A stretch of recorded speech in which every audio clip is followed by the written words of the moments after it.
Hey, what's up guys? It's Rick with the Digital Divide, and today we're going to be taking a look at a mystery Android phone that I found while thrifting the other day. It was by a company called Vortex, which I've never heard of, so I was very intrigued. I looked up some basic information about the phone and found out it was only like a year or two old, so I thought, well, let me get online and look up more information about this thing, because I can always use this for a project. I got on their website. It says Vortex Cellular, the best quality, best connectivity, better devices. If you scroll down, you see they have a line of Vortex HD phones. The top of the line model is the HD65 Ultra. That's the one that I found, and I picked it up for $15. And again, the reason that I bought this thing is I thought maybe I could use it as like a backup phone, or I can turn it into like a mini Steam Deck, or install like Linux on it and just play around with Linux and like mount this to the back of a monitor or something. Turns out this thing, despite the okay specs for a cheap Android phone, it's just horrible. Or I'm making this video rather as a public service announcement for any other thrifters that may run across this odd device and you're looking for more information, because when I found this, I couldn't find a single review or any kind of quality information on it. So this is the phone itself. It looks pretty standard. It does have a very large screen. I believe it's 6.5 inches. The back is very basic, cheap plastic. There's the Vortex branding, as you can see there. Never heard of Vortex. I have no idea who they are. Here's the camera. There's one real camera on the left, and then in the middle, there's just a fake camera that does nothing, and then you have a really weak flash at the bottom. So this is the phone. It does have USB Type-C charging and a headphone jack, although it's on the top of the phone for some reason. But it's nice to see that. You know, my iPhone 13 Pro Max doesn't even have USB-C. On the bottom, we have a speaker and then a microphone. And then on the side, you've got your standard volume rocker and power button. Now, if you're wondering where the micro SD card slot is or where you put your SIM card, you actually have to take off the entire case to do that. So once you pop open this case, you can see that it, to their credit, it does have a fairly sizable battery. I believe it's 4,400 milliamps, if I'm not mistaken. Don't quote me on that. We'll double check on the specs a little bit later here, but this is where I have the micro SD card. I put in a 128 gig to expand the internal storage, since that's the most that this phone will support. So let's talk about some of the positives. It supports USB Type-C, which is awesome. It's real great. Okay, that's it for the positives. Moving on, let's talk more about the specs. It does have an ARM Cortex A53 CPU that can boost up to 2 gigahertz. It has 3 gigabytes of internal RAM, 32 gigabytes of internal storage, although that can be expanded, as I mentioned before, up to 128 gigabytes of additional storage. It only supports 4G LTE, which is bizarre. It has no 5G support, even though this thing is supposedly only like a year old. It has an 8 megapixel rear-facing camera and a 5 megapixel front-facing camera. These are some sample pictures I took. It's horrible. This is the worst camera I've ever used on any phone in my life.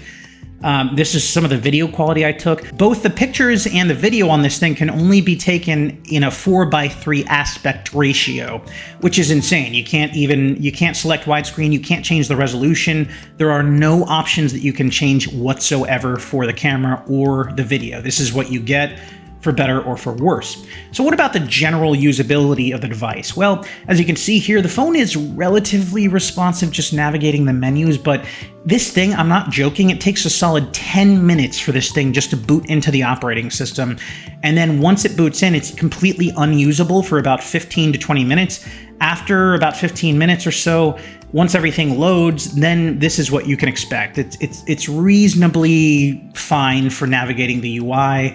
It's not egregiously bad. That's probably the best thing that I can say about this phone, is that once it boots up, has a chance to warm up a little bit, it's somewhat usable. But you'll see later on, there's just so many negatives to this thing. I don't care if you see the serial number of this phone. I'm never going to activate it. It's probably going to end up in the trash, honestly, just because I can't use it for anything. But let's touch on some games. These are the games that I was able to get it to actually run. Let's jump to Riptide GP2. This is a very, very, very old game. I think it came out like 10 years ago. This game runs fine and looks okay. So let's take a look. I'm going to jump in here and we're just going to see what settings it defaulted to on this phone. So if you click on settings here, you can see if we jump over to the graphics, it's not bad. The resolution is super high. If we go to advanced settings, everything's set to on. It does have high-res textures enabled. which is cool. But again, this is a very, very, very old game. You know, I thought maybe I could use this as a mini emulation device, but it can't be used for that. But it can be used for some Android games, and this is a prime example. So we'll jump into this level. You can see it's stuttering a little bit as it loads these shaders, but once the game gets going, it actually looks pretty reasonable and runs. It runs pretty well. It is playable. Considering how old this game is, though, it should be running a lot better than it is. I've seen in all the levels I've tested that this typically hovers just around the 30 FPS mark. It does dip below that relatively frequently, but it is a relatively playable experience. As you can see, it looks pretty good. And I apologize about the video quality of the games that I'm going to show you because this phone can only screen record at 480p. So that is the quality of the footage you're seeing. Again, apologies for that. But again, as you can see, GP Riptide 2 is a pretty good experience. It is playable. This is the best case scenario, though. If we move on to other games, this phone is simply not going to be able to run anything more graphically demanding than that. But let's jump into another game just to show you. I have another old game, Max Payne. This game is very, very, very old. I remember playing this on the PC back in the day. Max Payne 2 was incredible, still one of my favorite games of all time, and it runs perfectly. This game does run at 60 frames per second. If it ran at anything less, I would be shocked because, I mean, as you can see, these are like Dreamcast caliber graphics. But this is still a really fun game, and if you got this and your only intention was to play a bunch of really, really old ports like this, then you'd probably have an okay time. But if you plan to play anything more graphically demanding than this, or Riptide, which is the game I showed you previously, you're going to run into issues, and we can highlight that a bit with the next game. For some reason, guys, while I was recording Max Payne, it didn't record any audio, so that's why it's completely silent. But you get the idea.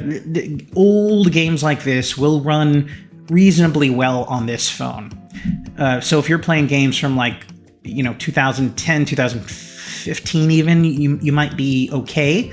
Anything beyond that is going to be difficult. So I think you've seen enough of Max Payne. Let's jump into something a bit more demanding, although equally as old.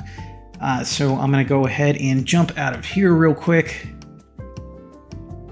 And then we're going to jump into another game. Again, these are all the games that I was actually able to run on this. Most of the games I tried would not even boot up. Here's another game that we're going to try. It's called Neverwinter Nights. This is a very old RPG by BioWare, and it's a great game.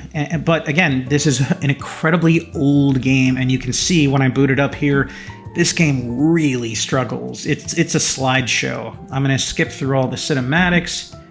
I'm just going to load a pre-made character. I don't want to get into the whole character creation stuff right now, so let's go ahead and play the interlude, and we're just going to make a pre-selected character build. Okay, so we're in the game now, and we're moving forward. You can see that we're getting like under 10 frames per second. Now, even though this game is old, it did have some relatively advanced graphical features, such as like real-time shadow casting, so the light sources will cast a shadow on the player character, which is cool. This is one of the earliest games to do that. But as you can see, this is what I would consider unplayable for the most part.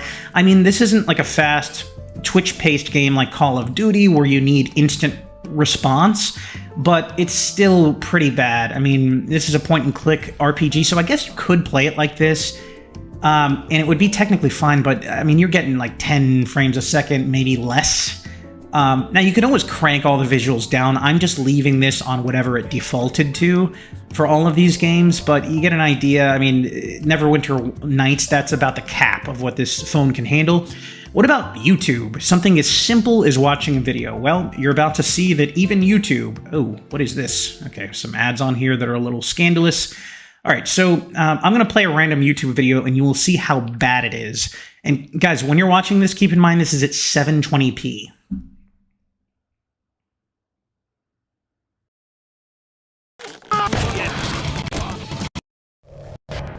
Hello there.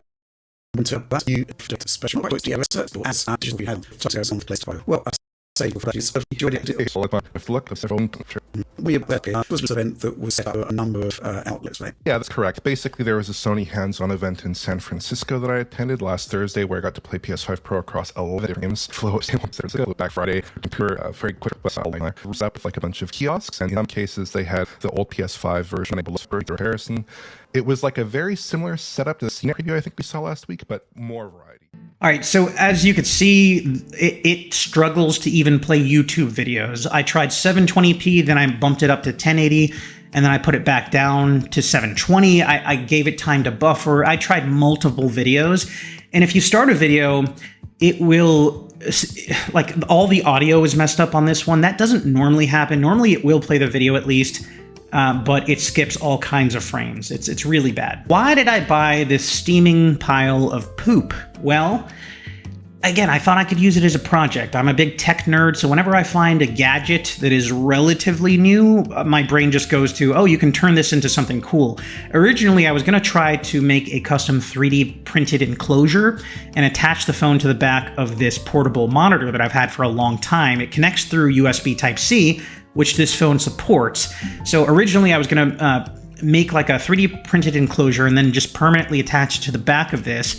And then I could throw this into a backpack and use it to surf the web or check my email if I wanted to, or just leave it like as a at my coffee table in case my friends want to check their email. Or I was planning to turn this into like a mini emulation station of sorts, but as you'll see, if I plug this into the monitor, it doesn't do anything. It will support power through USB-C, and that's it. This phone doesn't do any kind of data whatsoever. So all of my ideas that I had, I was going to use this as a mini Linux box or an emulation station or just something. I figured these specs are not horrible. The phone's only about a year old.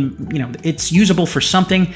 It's really not. This thing is not usable for anything other than texting and calling, and that's it. So like as an emergency phone, fine. Anything else, it's just not worth your time.